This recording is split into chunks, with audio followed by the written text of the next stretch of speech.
el avión que sobrevivió al accidente más extraño del mundo. No fue una broma del destino, ni una leyenda inflada por el paso del tiempo. Fue real.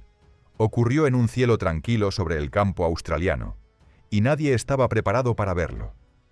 Dos aviones que se golpearon en pleno aire, quedaron enganchados como si una mano invisible los hubiera soldado, y aún así siguieron volando juntos, sostenidos por la sangre fría de un piloto que se negó a perder el control.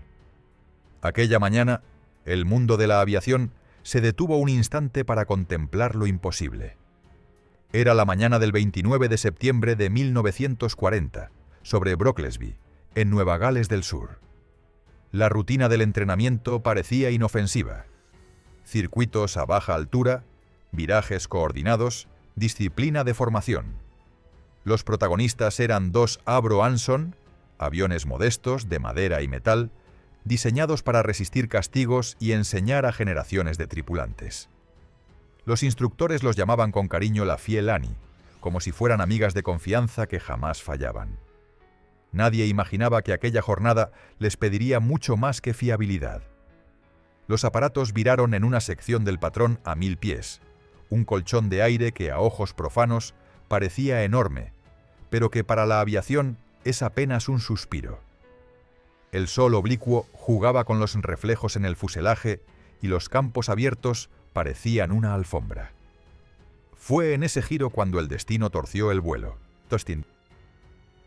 Un cálculo de separación fallido, un instante de ceguera en el ángulo muerto, la pequeña demora en una corrección de alabeo. Y de pronto, metal contra metal. El ruido del impacto fue un golpe seco y un chirrido molido, hélices mordiendo capós, bordes de ataque arrancando tela y madera. El Anson inferior encajó su cabina bajo el vientre del superior. Los montantes se clavaron, los motores aullaron en falso. La escena no parecía real. Dos aviones en uno, empujándose, vibrando, intentando separarse sin conseguirlo, como si un gigante hubiera presionado ambos aparatos hasta anudarlos. En el Anson inferior, el caos fue inmediato. Parte de la tripulación saltó al vacío. Sus paracaídas se abrieron como flores desesperadas sobre la tierra. El piloto, Jack Hewson, se quedó a los mandos unos segundos que parecieron una eternidad. Conocía a la vieja Annie, sabía hasta dónde podía aguantar y qué no perdonaba. Abrió gases, buscó el empuje que compensara el peso súbito del otro avión pegado encima. Luchó contra la vibración que amenazaba con partir la estructura. Por un momento, la combinación de ambos aparatos comenzó a asentarse, como si el aire admitiera el pacto imposible. Hewson tomó la decisión crucial: mantener la potencia para evitar una caída en barrena, ganar un margen de maniobra, comprar tiempo. Arriba, en el avión superior, el piloto Leonard Graham Fuller hizo algo que la mayoría habría considerado una locura. No se lanzó, no abandonó, no se rindió a la estadística. Quedó al mando de un avión que no era uno, sino dos. Sintió el temblor a través de la palanca, oyó el zumbido irregular de las hélices dañadas, percibió que el timón respondía de forma rara, como si detrás de cada gesto hubiera una sombra. Y aún así su instinto le dijo que había control, un control precario, frágil, pero suficiente para intentar lo inaudito. Fuller probó un suave picado para ganar velocidad controlada y luego niveló con un toque de pedal. El conjunto obedeció con torpeza, pero obedeció. El avión inferior, sin piloto al mando, se comportaba como lastre vivo. El superior, con Fuller al timón, comenzó a sentir la nueva aerodinámica, esa criatura híbrida que respondía tarde y mal. La cabina olía a aceite caliente y a tela quemada. La vibración residual sacudía los instrumentos. Y sin embargo, el horizonte se mantuvo donde debía. Recto, frío, posible. La prioridad fue estabilizar. Fuller redujo la potencia del motor, que se sentía más áspero, y confió el esfuerzo al otro, el del lado de estribor, que parecía aún dispuesto a sostener la locura.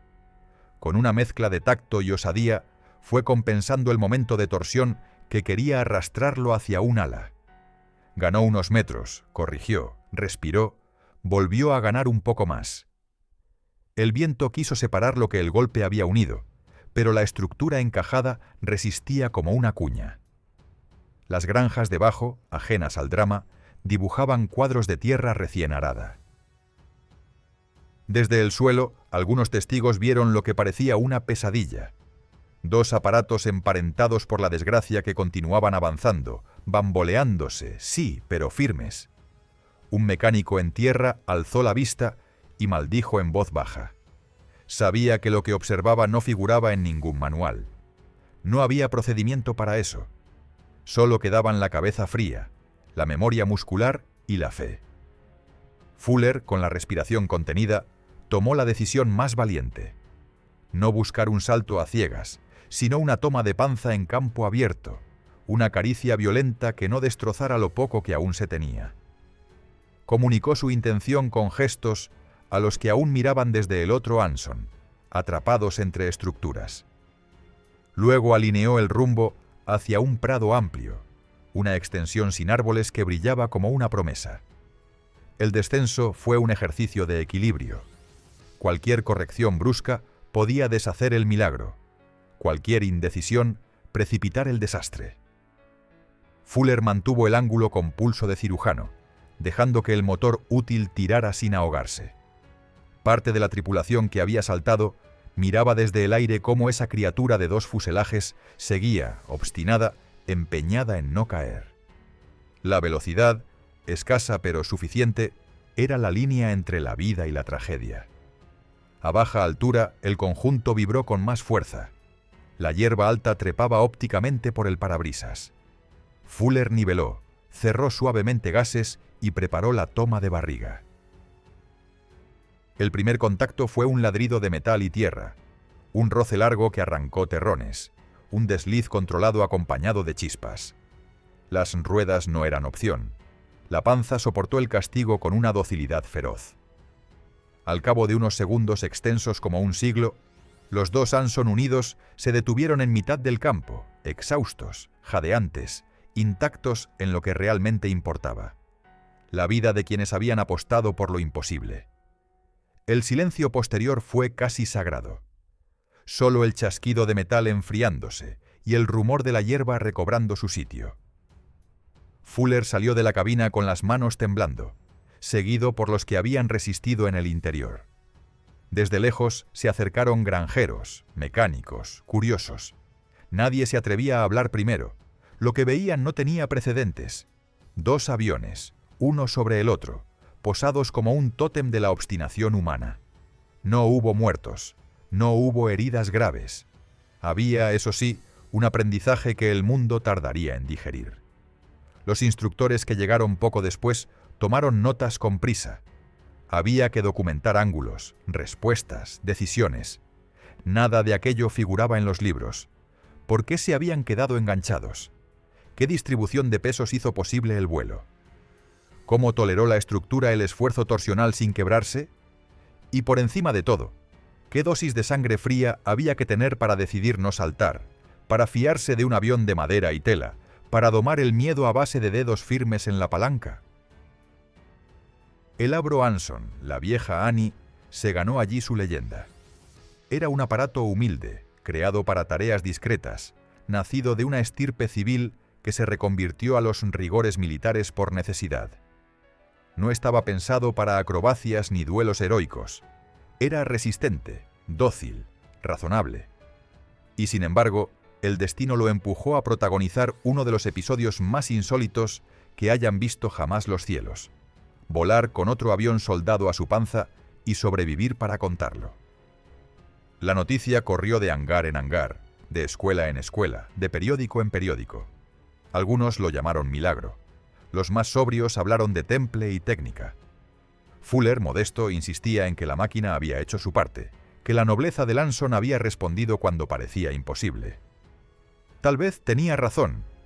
Hay aviones que perdonan errores y otros que no. La fiel Annie, ese día, perdonó lo que ningún ingeniero habría aprobado. Años más tarde, los historiadores indicarían la distancia recorrida desde el impacto hasta la toma, una cifra breve en el mapa y gigantesca en el corazón. Unos cuantos kilómetros que separan la anécdota del desastre, el accidente insólito de la tragedia irreparable. En medio quedó el pulso humano, la intuición, la calma que hace grande a un piloto cuando todo lo demás amenaza con desmoronarse. Aquella toma de panza, en un prado sin gloria, cambió para siempre el modo en que se recordaría a Lanson. Ya no sería solo el entrenador paciente, el taxi del cielo que formó navegantes, artilleros y pilotos. Sería, para siempre, el protagonista del accidente más extraño y magnífico que desafiara la lógica, el día en que dos aviones quedaron pegados en el cielo, y aún así se negaron a caer. ¿Y tú cómo habrías actuado en esa cabina? ¿Habrías saltado o habrías intentado la toma imposible? Cuéntanos desde dónde nos ves y qué piensas en los comentarios. Si te gustan estas historias reales de la aviación y sus momentos más increíbles, suscríbete para no perderte los próximos episodios. Mucho antes de aquel día insólito sobre Brocklesby, la historia del Avro Anson había comenzado lejos de la guerra y aún más lejos de Australia. Nació, como tantas innovaciones británicas de los años 30, de un sueño civil: transportar pasajeros con elegancia y fiabilidad en rutas cortas por el imperio. A comienzos de aquella década, la compañía Imperial Airways lanzó un concurso para un avión ligero de pasajeros que pudiera cubrir trayectos internos con bajo costo. La firma Avro respondió con su modelo 652, un bimotor de ala baja, con tren de aterrizaje retráctil y una línea aerodinámica que parecía avanzada para su tiempo. Solo 2 ejemplares fueron construidos, pero bastaron para atraer la atención del Ministerio del Aire. En el Londres de 1935, mientras Europa aún contenía la respiración ante el avance de los regímenes autoritarios, la Real Fuerza Aérea buscaba modernizar su flota de reconocimiento marítimo. Hasta entonces confiaban principalmente en hidroaviones que debían amerizar para repostar o patrullar las costas. Sin embargo, esos aparatos resultaban poco prácticos en mares agitados. Avro ofreció una versión modificada de su modelo civil, adaptada a las necesidades militares, el Avro 652A, renacido bajo un nuevo nombre que pronto se volvería familiar: Anson. El primer prototipo voló el 24 de marzo de 1935, con un comportamiento tan estable que incluso los oficiales más escépticos se convencieron de su potencial. A finales de ese año, tras superar las pruebas comparativas con su rival de Havilland, el Ministerio del Aire encargó una primera serie de 174 unidades. Así nació oficialmente el Avro Anson Mark P. Memel, el primer avión británico con tren de aterrizaje retráctil en servicio operativo. A pesar de que el sistema debía accionarse manualmente, con 144 giros de manivela por parte del piloto, era una mejora tecnológica notable. Su estructura combinaba madera y metal, alas de abeto y contrachapado, fuselaje de acero recubierto en tela, motores radiales Armstrong Siddeley Cheetah de 7 cilindros, refrigerados por aire, que entregaban poco más de 330 caballos de potencia. No era un prodigio de velocidad, pero su fiabilidad lo convertía en un compañero de vuelo confiable. Los pilotos lo apreciaban por su docilidad y su nobleza, virtudes raras en una época en la que la velocidad y la potencia parecían serlo todo. En marzo de 1936, el Escuadrón 48 de la RAF fue el primero en recibirlo. Desde entonces, el Anson se multiplicó rápidamente en las bases de reconocimiento costero. Su misión era patrullar las costas británicas, detectar submarinos y barcos enemigos y asistir en rescates marítimos. Era un avión que se adaptaba a cualquier tarea: observación, enlace, transporte, instrucción, incluso bombardeo ligero. Su versatilidad lo hizo imprescindible, y pronto 20 escuadrones más lo incorporaron. Cuando estalló la guerra en septiembre de 1939, el Anson era ya un veterano. Pero su diseño, fruto de otra época, se encontraba superado por los nuevos monoplanos que surgían de fábricas en Alemania, Francia y Estados Unidos. En comparación con los cazas contemporáneos, su velocidad parecía modesta, su armamento insuficiente. Montaba una ametralladora Vickers en el morro y otra Lewis en una torreta dorsal, con un pequeño espacio para bombas ligeras bajo las alas. Sin embargo, la guerra no siempre concede el lujo de elegir. Durante los primeros meses del conflicto, la RAF carecía de suficientes aviones modernos, y el Anson fue empujado a misiones para las que no estaba pensado. Patrulló el Canal de la Mancha, escoltó convoyes marítimos y hasta participó en ataques contra submarinos alemanes. Aunque su potencia limitada impedía causar grandes daños, su sola presencia servía para mantener a raya a las fuerzas enemigas. El punto más brillante de su servicio bélico llegó durante la evacuación de Dunkerque, en la primavera de 1940. Mientras el caos envolvía las playas francesas, algunos escuadrones de Anson se lanzaron a cubrir a los buques británicos que rescataban tropas. En una jornada de combates desesperados, dos de estos modestos aparatos, tripulados por jóvenes pilotos de reconocimiento, consiguieron abatir cazas Messerschmitt Bf-109 que los atacaban sobre el canal. Nadie podía creerlo. Aquellos aviones de madera y tela habían sobrevivido al contacto directo con lo mejor del arsenal enemigo. Fue un acto casi simbólico. La resistencia del viejo mundo frente al poder tecnológico del nuevo. Con el avance de la guerra y la llegada del Lockheed Hudson, más veloz y mejor armado, el Anson fue retirado de la primera línea y reasignado a lo que mejor hacía: enseñar. Desde 1940 en adelante, se convirtió en el pilar de la instrucción aérea en todo el Imperio Británico. En Canadá, Australia y Nueva Zelanda, miles de cadetes aprendieron a volar, navegar y comunicarse en sus cabinas estrechas. Se le apodó Faithful Annie, la fiel Annie, un nombre ganado por su capacidad de soportar errores de principiantes, sin castigarlos con tragedias. Su éxito en los centros de entrenamiento fue abrumador. En los años siguientes, se fabricaron más de 6.000 unidades del modelo Mark I y casi 2.000 del Mark II, este último construido en Canadá con motores Jacobs y tren hidráulico. La simpleza de su mantenimiento lo hacía ideal para los extensos programas de instrucción del Commonwealth Air Training Plan, donde miles de jóvenes pilotos aliados se preparaban para la guerra. En Australia, el Anson se convirtió en el rostro cotidiano de la aviación militar, confiable, sólido y siempre disponible. Sin embargo, el clima australiano era cruel con los materiales. El calor y la humedad degradaban los adhesivos de la madera, debilitando las juntas estructurales. Algunos aparatos mostraban grietas prematuras en las alas, y los técnicos debían reforzarlas constantemente. Aún así, el Anson nunca perdió su reputación. Era dócil, noble, y en manos de un buen piloto, casi indestructible.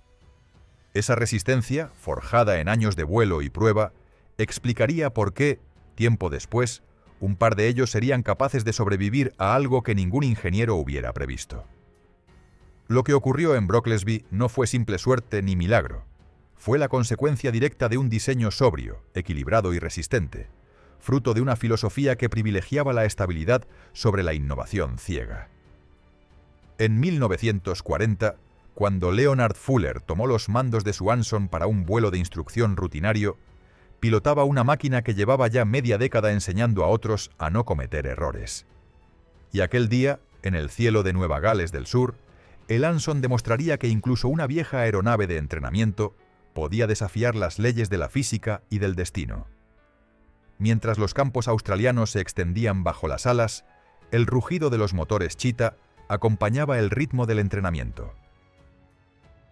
Nadie imaginaba que en pocos minutos el cielo se abriría para un episodio que la historia recordaría como el accidente más extraño del mundo.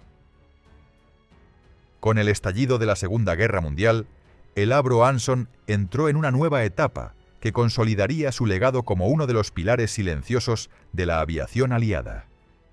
No fue el avión que protagonizó las portadas ni el que se llevó las medallas, pero estuvo en todas partes, vigilando los mares, guiando a los bombarderos, enseñando a volar a generaciones enteras de pilotos que más tarde combatirían en todos los frentes.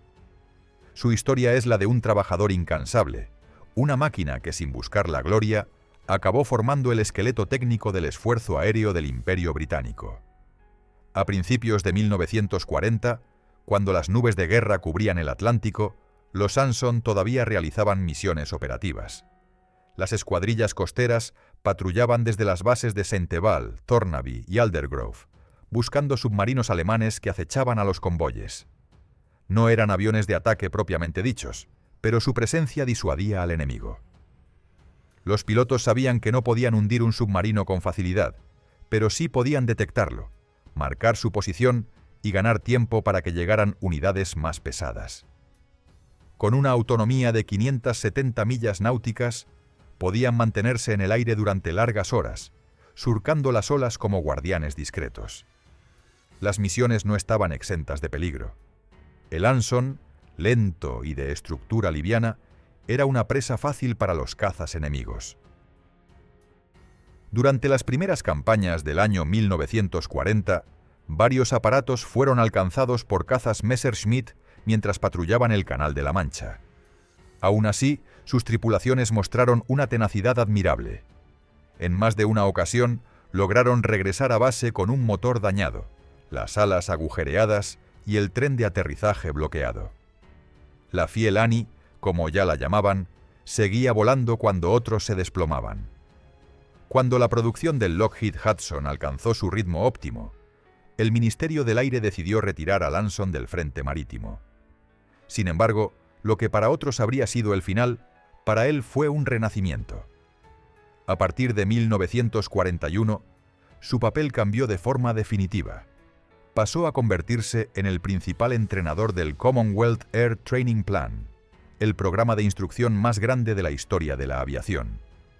Bajo ese plan, el Reino Unido, Canadá, Australia y Nueva Zelanda coordinaron la formación de miles de aviadores que abastecerían de tripulaciones a la RAF y a las fuerzas aliadas. En los vastos campos de Canadá, el zumbido de los motores Cheetah se convirtió en una melodía cotidiana. En los hangares de Alberta y Manitoba, centenares de Anson esperaban su turno para salir a la pista, con jóvenes nerviosos en los asientos delanteros. Allí aprendían navegación, radio, tiro aéreo y coordinación en formación. Para muchos, el Anson fue el primer avión que pilotaron en serio, el que les enseñó a confiar en los instrumentos y no en los nervios.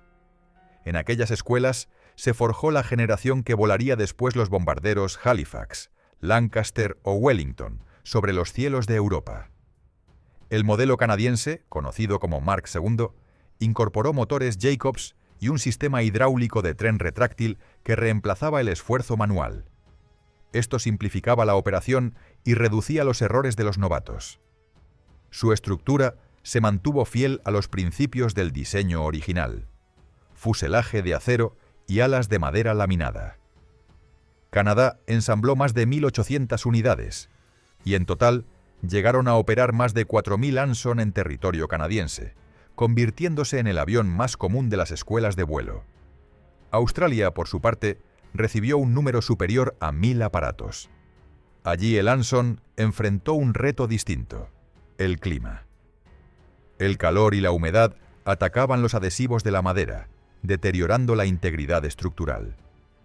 Los técnicos, obligados a revisar cada junta y refuerzo, desarrollaron nuevos procedimientos de mantenimiento que luego serían adoptados por otras fuerzas aéreas. El Anson sobrevivía al entorno y demostraba, una vez más, que su valor radicaba en la constancia y no en la fuerza bruta. A medida que avanzaban los años de guerra, su reputación crecía. Los instructores lo consideraban un avión noble. Perdonaba errores, no castigaba maniobras bruscas y ofrecía una estabilidad que daba confianza a los aprendices.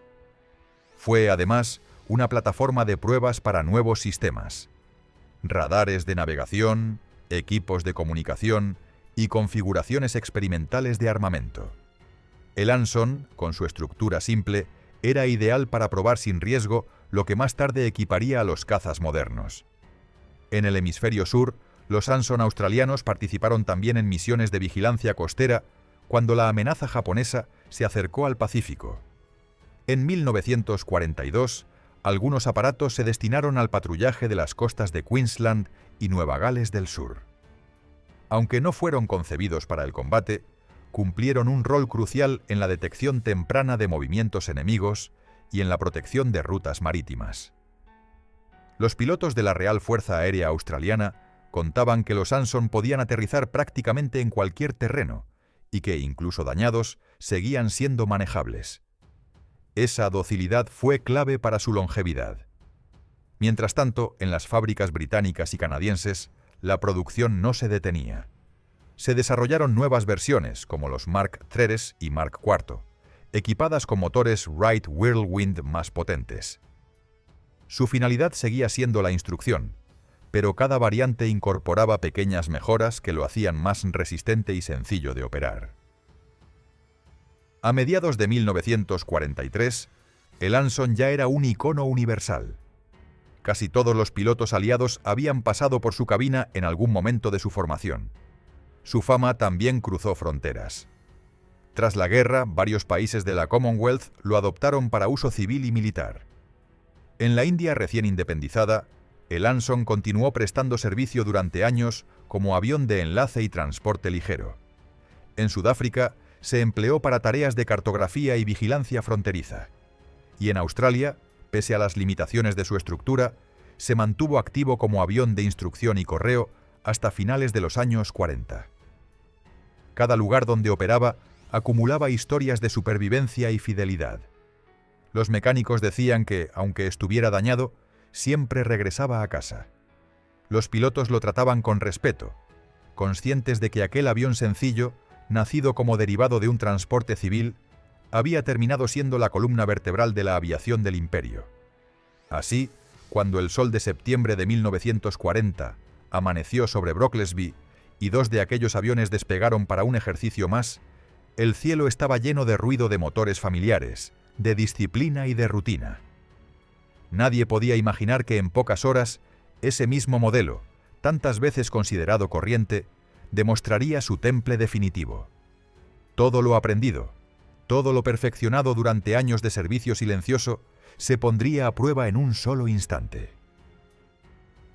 El Avro Anson estaba a punto de enfrentar su mayor desafío, y lo haría como siempre lo había hecho, con calma, precisión y una sorprendente capacidad para resistir lo imposible.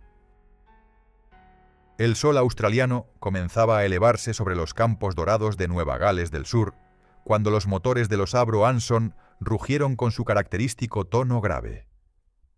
Era el 29 de septiembre de 1940, y en la base de entrenamiento, cercana a Brocklesby, todo parecía transcurrir con la normalidad de una jornada más de instrucción. Los pilotos en formación repasaban los procedimientos, los instructores anotaban los tiempos de vuelo, y los mecánicos ajustaban tornillos bajo el olor del combustible. Nadie podía sospechar que ese día el cielo se convertiría en el escenario del episodio más improbable de la historia de la aviación. A las 9:15 de la mañana, dos Avro Anson despegaban para una sesión de maniobras coordinadas. El primero, pilotado por el sargento Leonard Graham Fuller, debía liderar la práctica. El segundo, comandado por Jack Hewson, lo seguiría a corta distancia. Ambos aparatos pertenecían a la Real Fuerza Aérea Australiana y formaban parte de un grupo de entrenamiento conjunto que preparaba a jóvenes aviadores para el frente.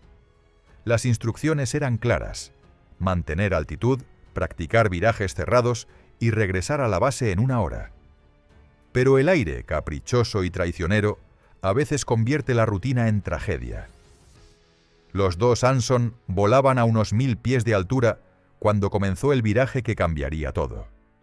El sol reflejado en las alas, el leve retardo en la maniobra y un cálculo erróneo bastaron para desencadenar el desastre.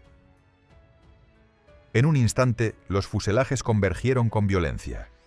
Las hélices de ambos aviones chocaron y se fragmentaron como cuchillas que muerden el acero. El impacto levantó una nube de fragmentos y un estruendo que se escuchó hasta en los campos cercanos. El Anson superior se incrustó literalmente sobre el inferior. Las alas se cruzaron, las estructuras quedaron trabadas y el aire se llenó del rugido irregular de motores moribundos.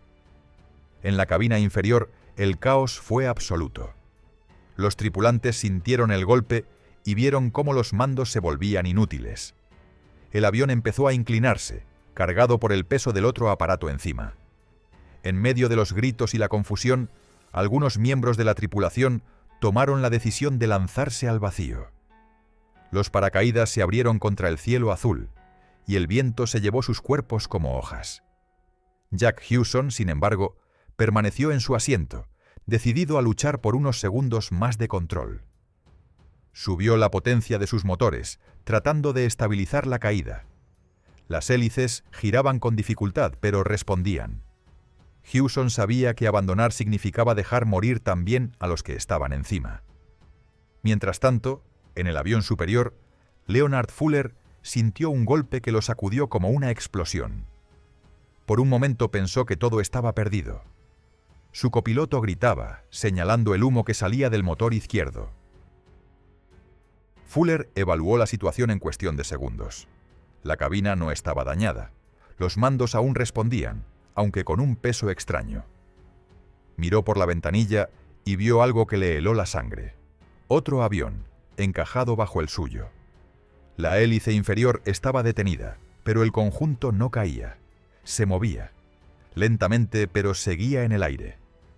Con una calma que solo poseen los pilotos formados en el rigor de la disciplina, Fuller comenzó a experimentar con los mandos. Movió el timón a la izquierda. El conjunto viró con lentitud. Intentó nivelar. La estructura tembló, pero obedeció. Había control, mínimo, pero real. La posibilidad de sobrevivir, tan remota un minuto antes, resucitaba con cada ajuste. Fuller comprendió que el motor derecho de su Anson, el único que seguía operativo, era suficiente para mantener la sustentación. A partir de ese momento, su tarea sería mantener el equilibrio de una máquina doble, una criatura alada que desafiaba toda lógica. En tierra, los observadores no creían lo que veían. Desde las pistas de la base, los mecánicos señalaban al cielo, incapaces de articular palabra. Dos aviones volaban como uno solo, unidos por el azar y sostenidos por la habilidad de un hombre que se negaba a aceptar la caída. Fuller decidió no saltar. Sabía que los que habían permanecido en el avión inferior dependían de él. Si abandonaba el mando, ambos aparatos se estrellarían sin remedio. Con la mano firme sobre la palanca, mantuvo el rumbo hacia un terreno despejado que divisó a lo lejos, cerca de una granja. Había recorrido ya varios kilómetros y cada segundo era una batalla contra el desequilibrio. El ruido era ensordecedor. El aire caliente vibraba dentro de la cabina y la madera crujía bajo una tensión insoportable. Aún así, el Anson doble seguía avanzando, obstinado, como si la máquina compartiera la voluntad de su piloto. Fuller comenzó el descenso con la precisión de un cirujano. No podía permitir que el ángulo fuera demasiado pronunciado, pues el peso del avión inferior podría romper la unión y destruirlos a ambos. Redujo gradualmente la potencia del motor activo y usó los flaps para crear resistencia. La fricción del aire rugía como una tormenta. En tierra, algunos campesinos corrieron hacia el campo, creyendo que verían un desastre. En su lugar, presenciaron un espectáculo imposible. El contacto con el suelo fue un golpe largo y chirriante. El fuselaje superior absorbió el impacto y las alas inferiores se arrastraron, levantando polvo y hierba. La estructura se deslizó decenas de metros hasta detenerse. Cuando el silencio se hizo, todos contuvieron el aliento. Los que habían saltado minutos antes aterrizaron en los campos cercanos y corrieron hacia el lugar temiendo encontrar solo restos. Pero al acercarse, vieron algo que ninguno olvidaría jamás. Ambos aviones intactos, uno encima del otro, y los tripulantes emergiendo aturdidos, pero vivos. El informe posterior registró un hecho sin precedentes. Los dos Avro Anson habían quedado tan perfectamente encajados que la fricción del golpe había sellado las estructuras. El avión superior había volado más de 8 kilómetros impulsado por un solo motor, con el peso del otro aparato bajo sus alas. Ningún ingeniero habría considerado tal posibilidad, pero la robustez del diseño y la serenidad de Fuller lo habían hecho posible. Ninguna vida se perdió. Los dos aviones, aunque dañados, fueron reparables. El suceso se propagó con rapidez. Los periódicos australianos y británicos publicaron titulares sensacionalistas. 2 aviones se estrellan y aterrizan juntos. El milagro de Brocklesby. Pero los técnicos lo veían de otra manera. Para ellos era una lección de ingeniería y sangre fría. El Anson había demostrado ser algo más que un simple entrenador. Había probado su fortaleza estructural más allá de lo imaginable. Fuller fue elogiado como un héroe por su habilidad y su coraje, aunque él insistía en que el mérito era del avión.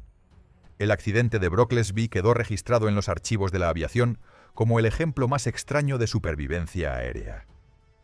Nunca antes ni después, 2 aviones habían permanecido enganchados en pleno vuelo y aterrizado sin víctimas. En los hangares de la Real Fuerza Aérea Australiana, los instructores comenzaron a usar aquel suceso como lección sobre control emocional, trabajo en equipo y conocimiento de la máquina. Esa hazaña consolidó la reputación del Avro Anson como uno de los aviones más nobles jamás construidos. Lo que había sido diseñado para enseñar a los pilotos a no cometer errores, terminó siendo el protagonista de una lección de vida. En Brocklesby, un día cualquiera, el cielo se convirtió en maestro, y el Anson, la humilde máquina de madera y tela, demostró que la grandeza no siempre necesita alas de metal ni motores de 1000 caballos. El aterrizaje milagroso de Brocklesby no tardó en recorrer el mundo. En los días siguientes, la noticia apareció en los principales periódicos de Australia, Gran Bretaña y Canadá. Los titulares hablaban de un hecho que desafiaba la lógica. 2 aviones aterrizan juntos sin una sola víctima. En los hangares de la Real Fuerza Aérea Australiana, los mecánicos examinaban incrédulos las 2 máquinas unidas como una sola. Los ingenieros confirmaron que, pese al impacto, la estructura de ambos Anson se había mantenido sorprendentemente firme. Era la prueba definitiva de la resistencia de aquel diseño británico, concebido años atrás sin imaginar semejante destino. Leonard Graham Fuller se convirtió en un héroe inmediato. Su calma al mando, su decisión de no saltar y su precisión durante la maniobra le valieron una mención de honor y un ascenso. Sin embargo, el propio Fuller siempre restó importancia a su papel, asegurando que cualquier piloto bien entrenado habría hecho lo mismo. Para él, el mérito era de la máquina. Decía que el Anson perdonaba errores humanos y que esa vez había salvado a todos porque estaba construido con alma, no solo con remaches. Ambos aviones fueron cuidadosamente separados, reparados y devueltos al servicio. Años después, todavía se usaban en vuelos de entrenamiento, como si quisieran demostrar que el accidente no había sido un final, sino otra lección. En la base, los jóvenes pilotos escuchaban la historia de Fuller como un ejemplo de disciplina y control. Era el tipo de relato que convertía un error en enseñanza y una tragedia en símbolo. El Anson continuó sirviendo durante la posguerra. En su versión civil, transportó correo, pasajeros y oficiales entre pequeñas ciudades. Algunas unidades modernizadas, como el modelo C-19, incorporaron alas metálicas y cabinas más cómodas. En total, más de 11.000 aparatos fueron construidos en más de 30 países. Desde su primer vuelo en 1935 hasta su retiro final en 1968, el Avro Anson demostró una longevidad que pocos aviones alcanzaron. Fue el primer entrenador de miles de pilotos y, sobre todo, el protagonista del episodio más insólito que hayan visto los cielos. El accidente de Brocklesby quedó grabado en la historia como una combinación de coraje, precisión y suerte. Fue la muestra más pura de cómo la serenidad de un hombre y la solidez de una máquina podían desafiar las leyes del destino. Desde entonces, cada vez que un instructor hablaba a sus alumnos sobre autocontrol y confianza, bastaba pronunciar un nombre para que todos comprendieran la lección. Anson, el avión que sobrevivió al accidente más extraño del mundo.